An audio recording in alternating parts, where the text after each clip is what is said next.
3, 2, 1, live. I'm Batman. He is Batman.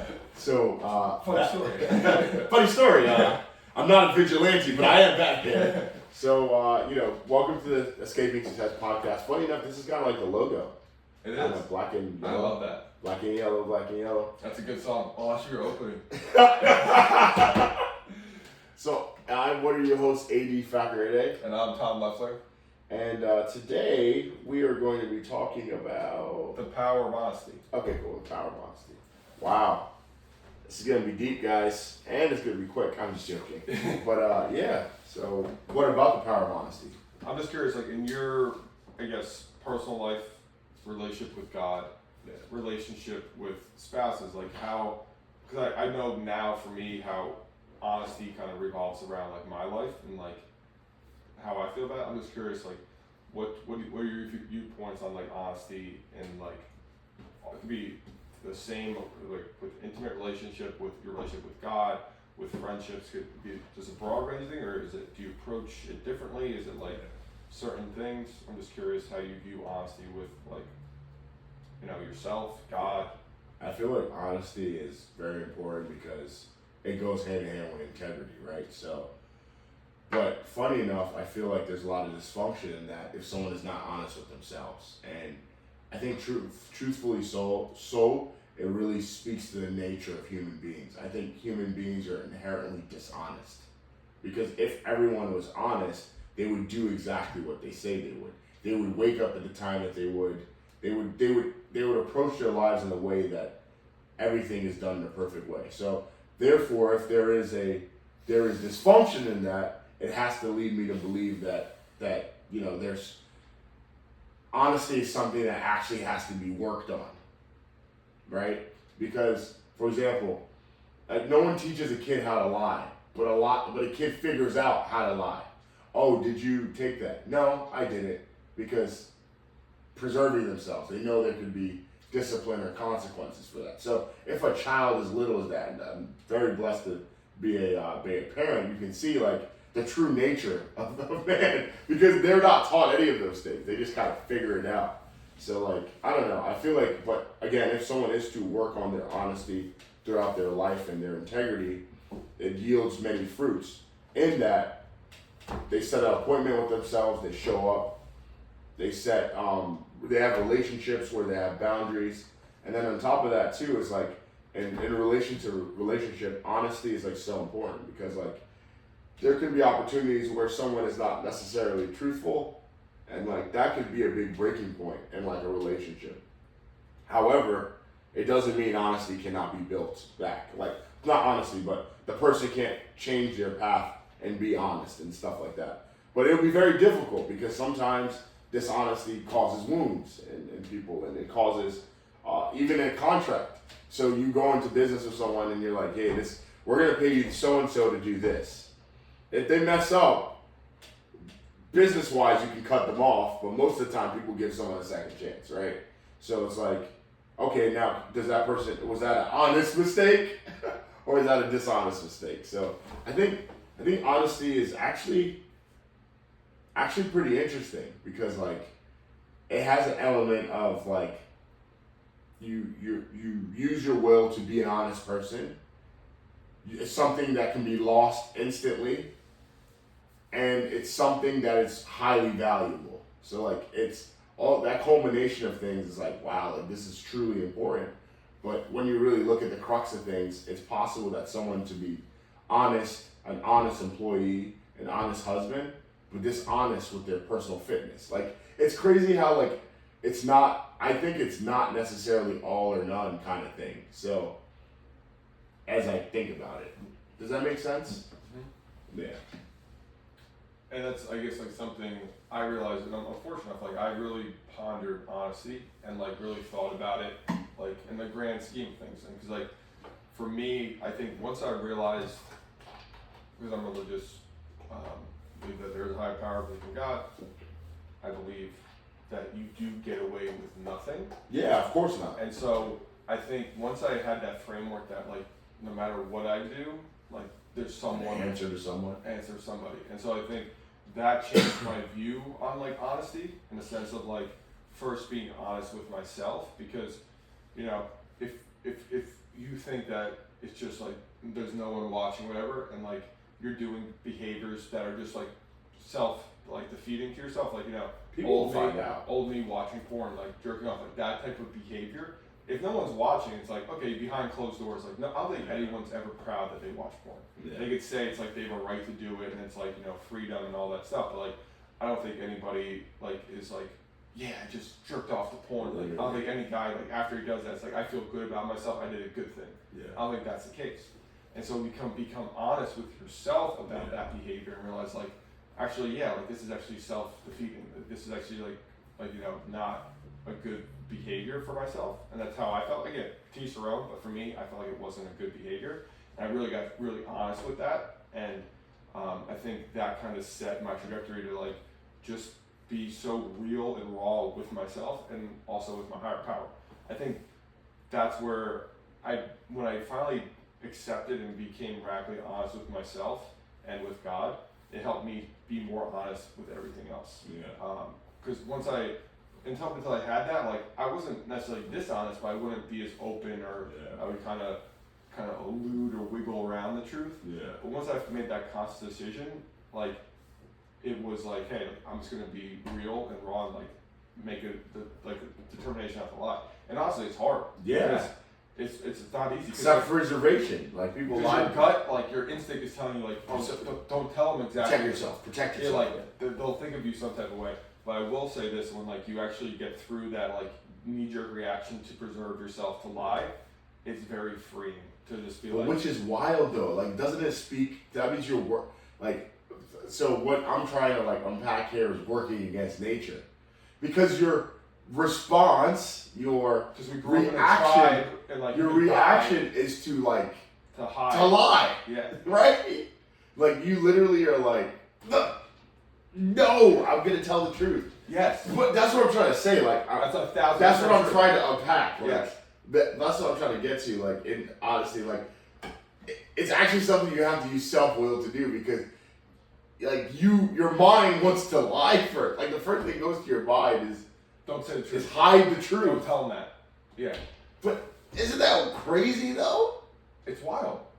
And I don't know if that's just like, I think how we, like, I think there was consequences more so in like, 500, 1,000 years ago, where if you did lie, or if you told the truth, like, hey, like, I want to, I hate AD, I want to kill him. Yeah.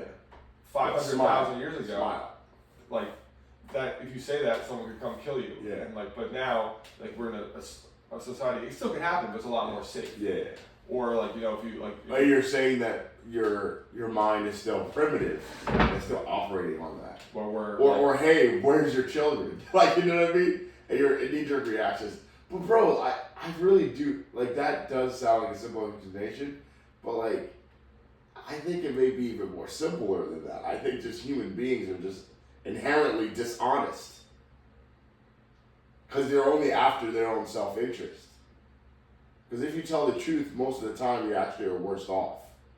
Either seem more vulnerable. Worse off to other people, but worse off. Worse off. I mean, like, you are perceived as more vulnerable. Like it like really just, because like the facade that a lot of lies that people, strength, focus, everything's put together. Like, you know what I mean? While the truth is like, like, I'm really concerned right now. Like, there's a lot of things happening in my life that are very like uncertain. I'm not really, I don't really know the trajectory of my business, and like if you were to be honest about a lot of things that's going on, it's not necessarily bad, but it doesn't really give it taints your armor a little bit. Exactly. It's showing your weaknesses. Exactly. And something I also realized is by being honest and like vulnerable with somebody, you're giving them ammunition against you. Yes. And like they could then use that against you. So exactly. I understand why in some contexts, like, I don't say it's not good to not be honest, but just not open up about, like, because I think people think like, and I'm not arguing that people should not be honest. We're just trying to unpack like why it is that, like, because again, we're trying to bring it from 500 years to now, right? Just for example, let's say like if I just be honest and be like, hey, like, I have this flaw in the business, and like this is something I'm working on, like, and like this is like actually like a scary something I'm scared about, and like whatever. Now if a competitor comes in, they're like, ooh, I know his flaw, I'm gonna use it against him, and it's ammunition. And the same thing even goes with like friendships, or like even an intimate relationship. If someone knows, like, because we all have snakes, we all have flaws, we all have, 100%. and literally when you go into like, you know, marriage or that contract with them, you're basically saying, here are my flaws. You're flawed too. We're both flawed. We're gonna go into this knowing I have these flaws. Like I'm not a perfect person. You're not a perfect person. But we're gonna go into this contract that we are both imperfect. We both have flaws. We're both gonna mess up. But regardless of that, we're going to overcome those together. It's not like we're going into. I think that's why I think today and age, a lot of people divorce and stuff, because like they go in with the expectation like I'm perfect, you're perfect. And we have no flaws. Or even one person is honest and the other one is not fully telling the full picture. Mm-hmm. So like one person has shown all their flaws, and the other person has like been dishonest in a lot of areas of their life. And when it comes to light, it's like, oh snap, this is not who I want to be with. Yeah, because like they were scared because they didn't want to show their true self. Yeah, because they thought you wouldn't like them, which I guess they were right. Yeah, right. It's the thing is like.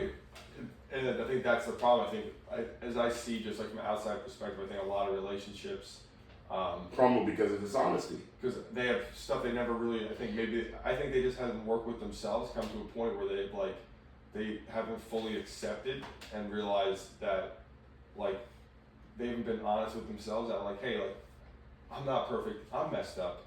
I have these issues, and like I'm working on them, and like it's okay to have these issues. I think people don't accept that they are not like that they have problems and like they have flaws, and like don't realize and have the awareness that like, hey, I can work through this. I can work through it. And like, you know, but sweeping it under the rug is not going to solve it. Because then it's just going to fly out. It's coming. It's not. Or it's going to get worse.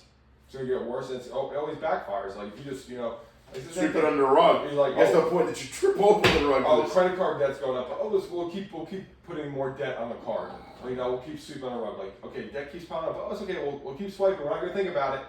Okay, you have $10,000 in debt now, but no worries. We got $100,000 limit, so we got more to go. The day that you face it, finally. And then it's like finally $100,000 come. You max out the credit card. It's like, what do you do now? Yeah. It just like implode, you know. And it's like, or you get another credit card, and you keep playing that game until finally it gets up to you that you know your house is foreclosed, bankruptcy. You know, you play that game till you exhaust all options. Mm-hmm. Versus if like you're like, okay, I'm $1,000 in debt, I'm gonna slow down, I'm gonna stop, I'm gonna confront like what behavior's got here. Yeah, it's gonna be hard for now, but it's gonna be a little uncomfortable and a little fire to handle. Versus, you know, the whole house is on fire now. A year later, because I never dealt with my issue with the debt initially. And that's beautiful because what you just identified is the radical power of honesty.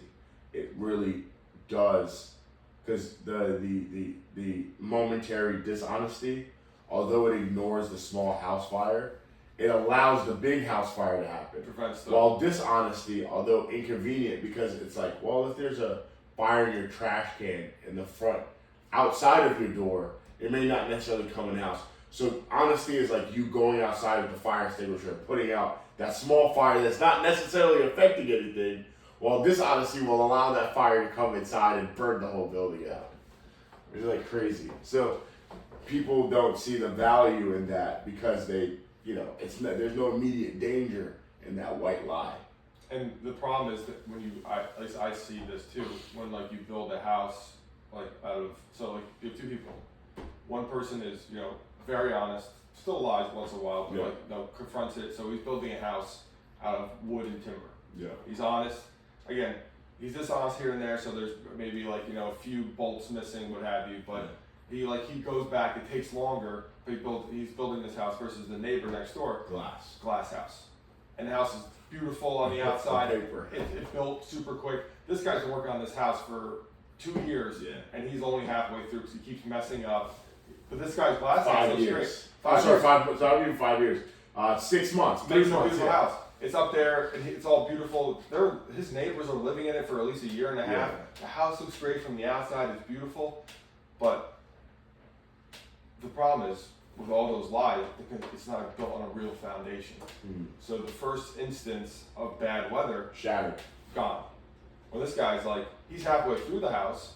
It's not built yet, but it started bad weather, but it's still there. It's not done yet, but it weathered the storm. Yeah. Well, this guy's house got a little bit of a breeze, Gone. But this guy's house is still not done yet. It's still a work in progress, But it's standing. It's still standing. And it's like another benefit of honesty is just the foundation is just so much stronger, and therefore, like when things happen, you're not shaken as much. Like obviously, there like, and that goes back to my other point. Honesty is self-will. Like you have to make a determination to do that. It's something that's so crucial for relationships, and it's something that's extremely valuable in society. We need more houses made of timber and wood and less glass houses. Because the glass house is just, it gets you where you're going really quickly, but it doesn't last at all. On the surface, Because a storm is always going to come. So, that's crazy, man. Because, like, if everyone would just accept that other part, society would be better. It's harder though, because it takes more time. Yeah, it does take more time. But it's real. Yeah. You know, and that's something I realize is like, I'm willing. And you see how easy it is for someone just to give in to their nature? I see it myself. It's like my gut reaction. A lot of time, even with conversations with you, Yeah. my gut reaction is like, oh, I don't tell them the truth. But I'm like, I can trust, like Yeah. you know, like a lot of, because you know I'm radically honest with you. Yeah. But like honestly, initially, it's like, my gut reaction is like, oh, don't tell them that. Like, Yeah. oh, is it- But the thing is, like, you know, and that's why it's a relationship, right? It takes time. So like, it takes time, but you knew over time, like every time we were in a situation like that, I never judged you. It was just like, all right, It was dude. freeing. It was freeing, yeah. And not only that, we worked through it together. We're like, yo, like, what's the course of action? Like, okay, I understand you want to share that with me, but that's our relationship, right? So like, it's not like it didn't take time to build there, and we're still building, like, because there's certain things that like we're still like trying to figure out together too. Well, you know my foundation. Exactly, your Like- foundation as well. Like you're really trying your absolute best. Because you know, like the time and like the flaws in my foundation, Yeah. but you also know that okay, his foundation is solid because Yeah. I know how he built this. Even though it's Yeah. flawed and it's not the best, but you know that it's real. It's real, and then not only that, it's like, okay, I also know that the storms will come, but you're gonna be okay. Do you understand what I mean? Yeah. Like, I know you're gonna be okay. It's just a matter of just being there to support. Because even though the storm didn't knock down the house, there's a couple windows that can be broken, door that maybe flies off. A beam might have lost. But we the put beam. that back together. Yeah, might have lost the beam along the way. Because it's tough, man. Life is tough. Because these storms are definitely gonna happen in life. It's inevitable. And anybody that's like you're not gonna go too hard thing. And you can be 1,000% honest and not even lying. Life is still very difficult. You can be the best you. Because although you're honest, that doesn't mean everyone in society is honest. Mm-hmm. People you work with, the people that you're with, like it doesn't mean they're gonna be honest. Because I think you could be the model like citizen, the model like child of God. You could be that perfect person. No one's perfect, but you try to be the best self, and like you know, be that person. Like you said, life's gonna happen. You know, God's gonna test you. Friends are gonna test you. Yeah. Business, health. Yeah. Like it's just. I think it's what I realized. Like I made a choice that no matter what happens, I think I'm gonna be a good person. Yeah. And I think being a good person is just being like real and like honest with somebody, like in a healthy way, like not in a nasty way. Yeah. But like I made that decision, and like I think that's something I'm like proud of myself for, is that no matter what I've been through in my life, like Stayed on that. I've never brought someone down. You Like, never compromised that. that part of me. Like no matter how low I was, like at the lowest echelons of my life, I never was like, I'm gonna bring this person down to Wait. my level or lower. I never Yeah. consciously ever made an effort to put someone down. That's just wickedness. Yeah. Yeah. But people have that energy. Like if I'm suffering, everyone's I'm gonna suffer. hurt, so I'm gonna hurt you or hurt you more. Yeah. And like I think that's something that I'm proud of, is like no matter how like, you know, low I was or like bad place I was, like I never ever, and actually I think like if you're really down there, like you know how bad it is, like you don't want anyone down there. Dude, that's what I'm saying. You have empathy to be like, dude, this sucks. I wouldn't even like. good people that are saying, I wouldn't wish this on my enemies. Like literally, which is like savage to say. If you really consider that statement, I would not wish this upon my enemies. Yeah. It's different. But yeah, man, like this life is like very interesting. But going back to the point, honesty is extremely important. Something you have to build on. Like you literally have to use your self-will to do it. Like as we kind of Because identify. I literally, even with you, like I'm just not today, but in past conversations, my gut instinct is like, don't tell AD that. Yeah. It's like, don't tell him the truth. But it's like, why? But like I'm just saying, like it's so true. Like your gut is telling you. Yeah, like the first, like your instincts are telling you no, don't say like it. that, that's You like, have to actually use your override will. Yeah. That's literally going against your nature at that point. Think about that. So, I mean, and that's why I give people a little grace that are dishonest, because it's like, or a lot of grace, because I'm like, okay, if I am trying to be you honest, struggle with that. and I'm struggling. Now, imagine someone who doesn't even fight the impulse at all. Because again, fighting in the impulse takes self-will. So, like, imagine if you don't fight the impulse, then that's when someone becomes a pathological liar, right? Yeah. But that's honesty. Appreciate you all for checking in. Yeah. Another great podcast. Quick one. Quick one. Short and sweet. Effective. That was like to the point.